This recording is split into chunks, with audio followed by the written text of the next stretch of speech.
मेरे लिए नौकरी अच्छी रहेगी या व्यापार अच्छा रहेगा? क्या करूँ, व्यापार करूँ या नौकरी करूँ? ये सवाल कई लोगों ने मुझसे कई बार पूछा है। आज इसका जवाब इस वीडियो में आपको मिल जाएगा अच्छी तरह से। व्यापार के लिए बुध और शुक्र का मजबूत होना बहुत ज़रूरी है। बृहस्पति का भी अशुभ नहीं होना चाहिए और बृहस्पति का इन यानी कि शुक्र और बुध से साथ-साथ या केंद्र में होना लाभदायक होगा। सबसे पहले बात कर लें शुक्र की। व्यापार में कौन सक्सेसफुल होता है और कौन व्यक्ति व्यापार में फेल हो जाता है?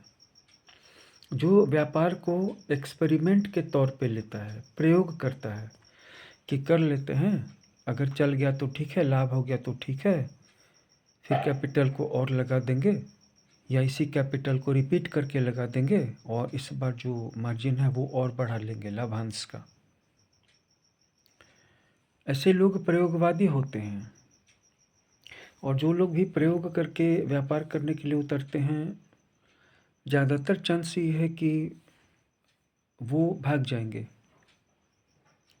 जब व्यापार में लॉस होता है तो ये आपके कुछ सीखने की घड़ी होती है। लोग सीखने की इच्छा से व्यापार करने के लिए नहीं उतरते हैं, लोग सीधे एक ही बार में लाभ कमाना चाहते हैं। यहीं पर शुक्र की भूमिका शुरू होती है, यहीं से शुक्र का यानी कि वीनस का रोल शुरू हो जाता है। वो कैसे? शुक्र की दो राशियाँ हैं वृष और तुला। वृष और तुला इनका आपकी जन्म कुंडली में शुभ होना बहुत ज़रूरी है और इनके स्वामी शुक्र का शुभ होना बहुत ज़रूरी है। तब आप व्यापार को डिटेल से सीखेंगे और लॉन्ग टाइम के लिए व्यापार करने के लिए उतरेंगे, शॉर्ट टर्म के लिए नहीं। कभी व्यापार कर लिया, कभी नौकरी कर ली, कभी एग्रीकल्चर कर ली, कभी बेटिंग कर ली, कभी क्रिप्टो में निवेश कर दिया, कभी स्टॉक में निवेश कर दिया। व्यापार में जितना पैसा है उतना और किसी भी चीज़ में नहीं है, लेकिन इसके पीछे जितनी सारी सवाल हैं उन सारे सवालों के जवाब एक शुक्र स्ट्रांग व्यक्ति ही अपने आप से पूछता है। किसी भी प्रोडक्ट के प्रोडक्शन से लेकर के, मार्केटिंग से लेकर के, एडवर्टाइजिंग तक, उसके लिए रॉ मटेरियल के सोर्स तक, और फिर ये कि ये सारी चीज़ें कहाँ पर सबसे सस्ती मिलती हैं और इन्हें कहाँ पर बेचा जाना चाहिए। ये सारे सवाल जितना डिटेल से एक शुक्र प्रधान जातक खोजता है उतना कोई और जातक खोज ही नहीं सकता। बुध व्यवहार कुशलता देता है। बुध एक उर्वर दिमाग देता है, फर्टाइल माइंड, फर्टाइल ब्रेन। व्यवहार कुशलता देता है, सक्रियता देता है, अर्थात आलस्य और कम हो जाएगा। सीखने की जो इच्छा है, क्यूरोसिटी, वो और ज़्यादा बढ़ जाएगी। लेकिन बुध की अपनी क्यूरोसिटी लर्निंग के क्षेत्र में भी है, जैसे एजुकेशन के क्षेत्र में है, मैथ के क्षेत्र में है, अकाउंट्स के क्षेत्र में है, स्पीच के क्षेत्र में है। सीधे सीधे व्यापार को सीखने की इच्छा, इसमें डटे रहने की भावना, हार नहीं मानना, जोखिम लेना और एक एक पॉइंट को डिटेल से करना। मान लीजिए कि दो व्यक्तियों ने गाड़ी खरीदी, स्कॉर्पियो खरीदा, दोनों ने एक व्यक्ति का उससे जुड़ा हुआ कार्य चल जाता है, जैसे कि उसकी स्कॉर्पियो कहीं रिजर्व में चली गई या किसी ने मारुति स्विफ्ट डिजायर खरीदी, तो शादी या किसी और पार्टी के रिजर्वेशन में वो कार चली जाती है और दूसरे की गाड़ी बैठी रहती है। व्यवहार कुशलता का अभाव भी है और उसको मार्केट की डिटेल्स नहीं मालूम है। एक व्यक्ति दिन भर अपनी ऑटो को लेकर के टेम्पो स्टैंड पर या बस स्टैंड में झक मारता रहता है और फिर भी उसका समय पूरा का पूरा वेट में चला जाता है और वो कहता है कि मार्केट में बहुत मंदी है, बहुत सुखाड़ है। और एक व्यक्ति कॉन्ट्रैक्ट के आधार पर सिर्फ 2 घंटे अपनी ऑटो या टोटो को चलाता है और आराम से ए फ्यू हंड्रेड रुपीज़ तो बना ही लेता है। इसी तरह एक स्कॉर्पियो या एक स्विफ्ट डिजायर खरीद करके एक व्यक्ति काफ़ी अच्छी धनराशि कमा लेता है। ये उसका व्यवसाय भी है, ये उसका काम धंधा भी है, उसकी नौकरी भी है। व्यवसाय इसलिए है कि उसने पैसे लगाए हैं एक 4 व्हीलर खरीदने में, और ये उसकी नौकरी इसलिए है क्योंकि इसमें उसको सशरीर हाजिर होकर के खुद से ड्राइव करनी है।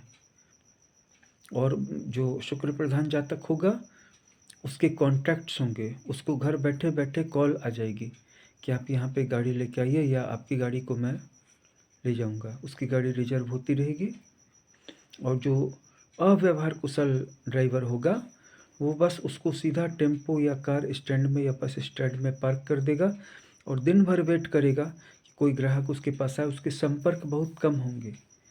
इसी तरह हर एक बिज़नेस की एक डिटेल होती है, नॉलेज होती है, उसमें कनेक्शंस होते हैं, कॉन्टैक्ट्स होते हैं। और फिर और अगर हायर लेवल पे देखें तो किसी भी प्रोडक्ट की मैन्युफैक्चरिंग जो है या उसके लिए जो रॉ मटेरियल है वो कहाँ से आएगा, या फिर आप बना बनाया माल खरीदते हैं उसको फिर रिटेल में बेचते हैं या होलसेल में खरीदते हैं, बड़े होलसेलर से खरीद करके छोटे होलसेलर्स के पास भेजते हैं।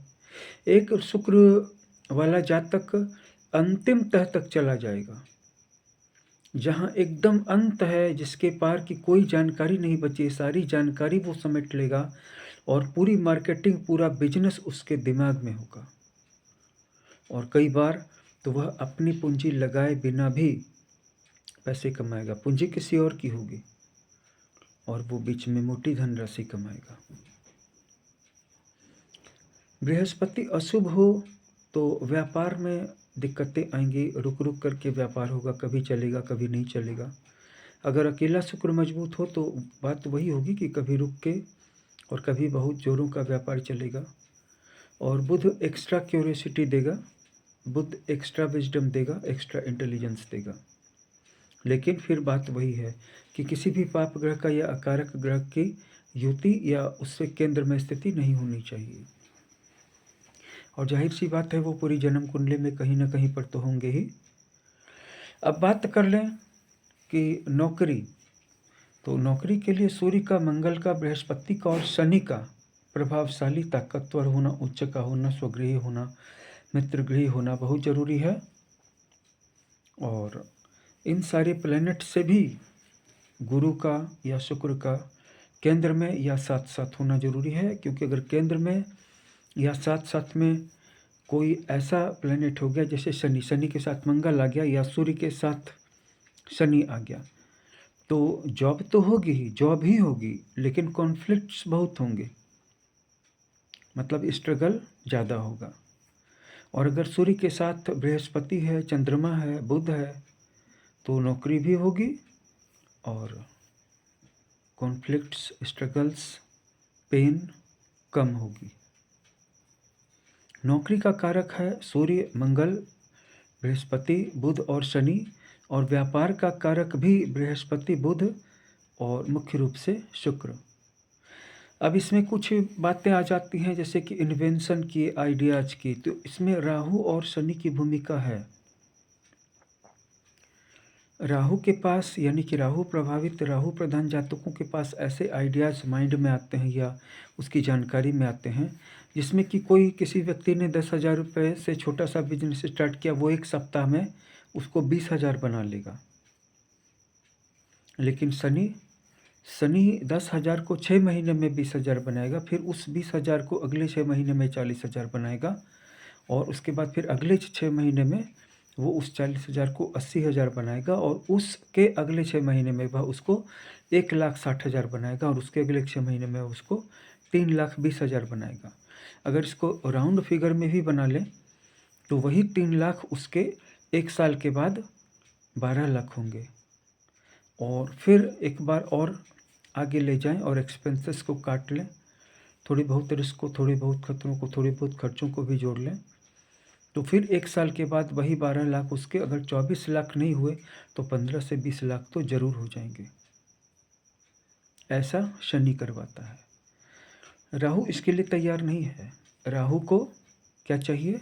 1 सप्ताह में पैसे डबल करने हैं, या 1 रात में डबल करने हैं, या 10 गुने करने हैं।